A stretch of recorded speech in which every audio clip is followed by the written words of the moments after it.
Students good evening. எல்லாம் எப்படி இருக்கீங்க? நல்லா இருக்கீங்களா? ஓகே. இன்னைக்கு ஃபர்ஸ்ட் நம்மளுக்கு ரெண்டு ஸ்ட்ரைக் சூஸ் பண்ணி வச்சிருந்தோம். 22,700 கால் ஆப்ஷனும் 22,900 புட் ஆப்ஷனும் சூஸ் பண்ணியிருந்தோம். ஸோ 22,900 புட் ஆப்ஷன் வந்து நம்ம எடுத்த எடுப்புலயே இதுதான் வந்து டார்கெட் கொடுத்துருந்தோம். இந்த இடம் 235 235 கட் பண்ணுச்சுன்னா அடுத்த டார்கெட் வந்து 270 278 இந்த ரெண்டு டார்கெட் வந்து கொடுத்திருந்தது. மார்க்கெட் வந்து பாத்தீங்கன்னா உங்களுக்கு 222 வரைக்கும் வந்தது ஃபர்ஸ்ட் கேண்டல்லையே வந்துட்டு. அங்கிருந்து ஒரு செல்லிங் ப்ரெஷர் போட்டாலும் என்ன பண்ணிட்டான், இந்த பையரை மார்க்கெட்டு வின் பண்ணிட்டான். இந்த செல்லிங் ப்ரெஷர் போட்டு பையரை வின் பண்ணிட்டு மார்க்கெட்டு இந்த இடத்துல இருந்து மறுபடியும் சப்போர்ட் எடுக்க ஆரம்பிச்சான். ஸோ 132 134ல என்ட்ரி பண்ணிக்கோங்க இந்த புட் ஆப்ஷன் அப்படின்னு சொல்லியிருந்தோம். இந்த பையர் ஒன் வரைக்கும் இங்க வரைக்கும் தான் டார்கெட் அப்படின்னு சொல்லியிருந்தோம். கரெக்டா அதே மார்க்கெட்டு பையர் ஓப்பன் தான் வந்துச்சு. இந்த பையருக்குள்ள அக்செப்ட் ஆக முடியல, அங்கிருந்து மறுபடியும் ரிஜெக்ஷன். ஸோ இங்கேயே கன்ஃபார்ம் பண்ணிட்டோம் மார்க்கெட் பியூரா வந்து கால் சைட்ல இருக்கு. ஸோ மார்க்கெட் கால் சைட்ல தான் மூவ் ஆக போகுது. 178க்கு மேல வந்து கால் ஆப்ஷன் சஸ்டெயின் பண்ணா கால் சைட்ல பெரிய மூவ்மெண்ட் நடக்கும் அப்படின்னு நம்ம சொல்லியாச்சு. அதே மாதிரியே எக்ஸாக்டா மார்க்கெட் 178 கட் பண்ணுச்சு. கிட்டத்தட்ட 230 வரைக்கும் 290 வரைக்கும் வந்துச்சு. இந்த இடத்துல 278 வரைக்கும் வந்தது. 178 மார்க்கெட் வந்து கட் பண்ண உடனே அகைன் மார்க்கெட் அங்கிருந்து வந்து ரிஜெக்ஷன் ஆச்சு.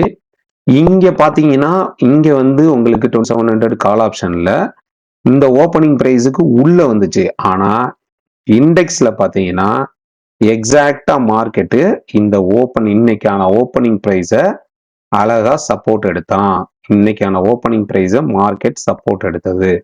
ஸோ இந்த இடத்துல நம்ம வந்து வெளியில ஒரு வேலையா இருந்ததுனால லைவை கட் பண்ணிட்டு க்ளோஸ் பண்ணிட்டோம். ஆனா நம்ம ஸ்டூடெண்ட்டுக்கு வந்து சொல்லியிருந்தோம் இன்னைக்கு மார்க்கெட்டு 23,170 வரைக்கும் டார்கெட் இருக்கு.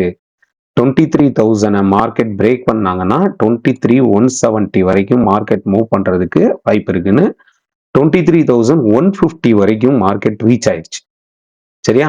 நம்ம ஒரு டார்கெட் கொடுக்குறோம் அப்படின்னா அது லிக்விடிட்டி பேஸ் பண்ணி தான் டார்கெட் கொடுப்போம். அப்படின்னா தான் அந்த டார்கெட் வந்து வேலிடா இருக்கும், கரெக்டா மார்க்கெட் ரீச் ஆகும். சரியா?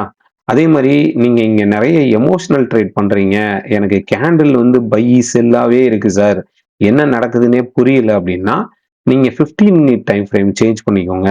15 மினிட் டைம் ஃப்ரேம்ல உங்களுக்கு கிளியரா இருக்கும் விஷன் வந்து அவ்வளோ கிளியரா இருக்கும். சரியா?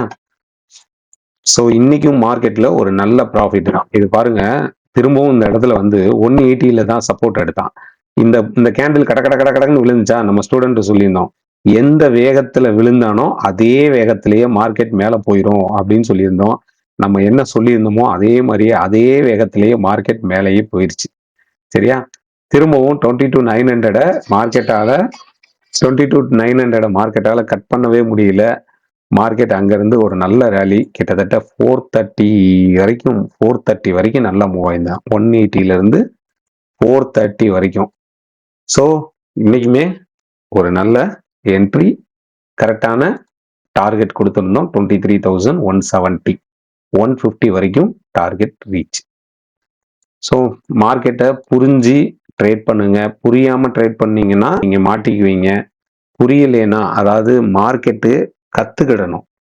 இங்க சார்ட்ல என்ன நடக்குது, எங்க லிக்விடிட்டி இருக்கு, ஏன் மார்க்கெட் இந்த இடத்துக்கு வந்து இங்கதான் வரணும் அப்படின்னு எதனால அப்படி சொல்றோம், எல்லாமே வந்து லிக்விடிட்டி பேஸ் பண்ணி மட்டும்தான் மார்க்கெட் மூவ் ஆகும். அந்த லிக்விடிட்டி எங்க இருக்கு, என்ன பண்ணுது அப்படின்றது உங்களுக்கு தெரிஞ்சாதான் உங்களால பர்ஃபெக்டா ஒரு ட்ரேடு எடுக்க முடியும். நீங்க கால் சைடு நிக்கிறீங்களா இல்ல புட் சைடு நிக்கிறீங்களாங்கிறது அப்பதான் உங்களுக்கு தெரியும். இல்லைன்னா மாட்டிக்குவீங்க. சரியா? ஸோ கத்துக்கிட்டு ட்ரேட் பண்ணுங்க, கத்துக்காம போய் லாஸ் பண்ணாதீங்க. அதே மாதிரி ஓவர் ட்ரேட் பண்ணாதீங்க. அப்ப வரைக்கும் நிறைய பேர் ஓவர் ட்ரேட் மட்டும்தான் லாஸ் பண்றாங்க. தயவு செஞ்சு சொல்றேன், ஓவர் ட்ரேட் பண்ணாதீங்க. ஒரு ட்ரேட் பண்ணாலும் நல்ல ட்ரேடை நறுக்குன்னு பண்ணுங்க. பண்ணிட்டு நல்ல டார்கெட்டை செட் பண்ணுங்க. 23,060 வந்து இந்த இடத்துல டார்கெட் வந்து கொடுத்துருந்தோம் நம்ம ஸ்டூடெண்ட். 23,060 தான் கரெக்டா மார்க்கெட் ரீச் ஆன உடனே அங்கிருந்து ரிஜெக்ஷன் ஆனது. ட்ரெண்ட் லைன், இந்த ட்ரெண்ட் லைனை பிரேக் பண்ணியிருந்ததுனால அந்த ட்ரெண்ட் லைனுக்கு ரீடெஸ்ட் பண்ணிட்டு மார்க்கெட் நம்ம போட்ட அடுத்த டார்கெட்டுக்கு ஈஸியா மூவ் பண்ணோம். ஸோ இதுதான் சொல்லுவேன், லிக்விடிட்டி பேஸ் பண்ணி மட்டும்தான் மார்க்கெட்ல மூவ்மெண்ட் நடக்கும். அந்த லிக்விடிட்டி என்ன பண்ணுது, எதனால மார்க்கெட் இங்க வருது அப்படின்றத நீங்க படிச்சா மட்டும்தான் கற்க முடியும். ஸோ லிக்விடிட்டிங்கிறது ஒரு பெரிய டாபிக். அதையும் நம்ம பழைய சேனல்ல, அதாவது நம்ம பழைய சேனலை வந்து பிளாக் பண்ணிட்டாங்க. பழைய சேனல்ல வந்து அந்த லிக்விடிட்டி கான்செப்ட்லாம் சூப்பரா எலாபரேட் பண்ணி போட்டிருந்தோம். இந்த வீடியோவுக்கு நீங்க ஒரு 100 லைக்ஸ் வருது அப்படின்னு சொன்னா நான் அந்த லிக்விடிட்டியை பத்தி டீட்டெயிலா வீடியோ போடுறேன். அதே மாதிரி நெக்ஸ்ட், அதாவது ஒரு அடுத்த ஒரு வீடியோ வந்து பிளான் பண்ணிட்டு இருக்கேன்.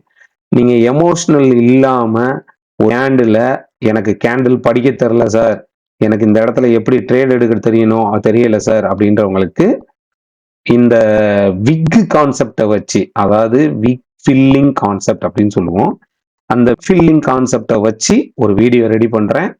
அதுவும் வந்து செம்மையா இருக்கும்.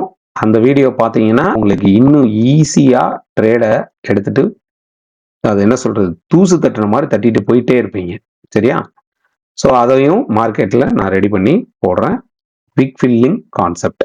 ஓகே, ஸோ நம்ம பேட்ச் ஏப்ரல் 1ஆம் தேதி ஸ்டார்ட் பண்ணி போயிட்டு இருக்கு. மார்னிங் லைவ் சப்போர்ட், ஈவினிங் வந்து கிளாஸு. எல்லாருமே வந்து கத்துக்கிட்டா ப்ராஃபிட்ல இருக்கலாம் அப்படின்றது உறுதி. சரியா? கத்துக்கிட்டு ட்ரேட் பண்ணுங்க. அப்புறம் ட்ரேடிங்ல யாரையும் நம்பி காசை கொடுத்து ஏமாந்துடாதீங்க, அதுவும் ரொம்ப முக்கியமான பாயிண்ட். சரியா? இங்க யாருமே வந்து உங்க மணியை உங்களை தவிர வந்து பத்திரமா யாத்துக்க முடியாது, அதை நல்லா தெரிஞ்சுக்கணும். சரியா? Okay, thank you.